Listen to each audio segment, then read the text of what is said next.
संदेशभाई काय सांगाल? धन्यवाद। मी पहिल्यांदा या पाचोरा आणि भडगाव शहरातल्या तमाम नागरिकांचं, मतदार बांधवांचं, भगिनींचं, तरुणांचं मनापासून अभिनंदन करतो। त्यांना धन्यवाद देतो की त्यांनी आजपर्यंत किशोरप्पा आणि शिवसेनेच्या पाठीशी खंबीरपणे उभे राहिलेच, परंतु अशा संघर्षाच्या काळामध्ये की जी सगळी भारतीय जनता पक्ष आणि वेगवेगळ्या पक्षातले सगळे नेते एकत्रित येऊन एकवटल्यानंतर किशोरप्पा आणि शिवसेना परतचा पराभव करण्याचा निश्चय केला होता।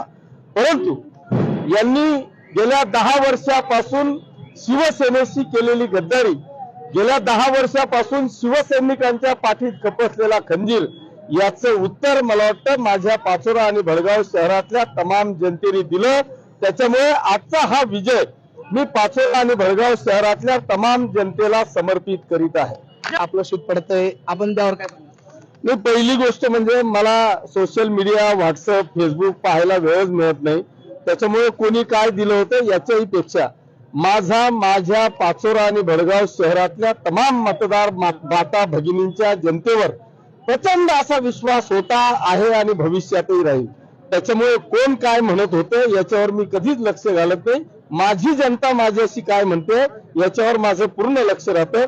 त्याच्यामुळे माझ्या जनतेवर विश्वास होता आणि मी सांगितलं होतं की आजपर्यंत किशोरप्पानेच किशोरप्पाचं रेकॉर्ड तोडलंय, पण आता पाचोरा शहरामध्ये किशोरप्पाचं रेकॉर्ड फक्त किशोरप्पाची बायकोच तोडू शकते आणि तिने आज तोडला, तब्बल 12,000चं मताधिक्य घेतलं, याचा मला माझा अभिमान।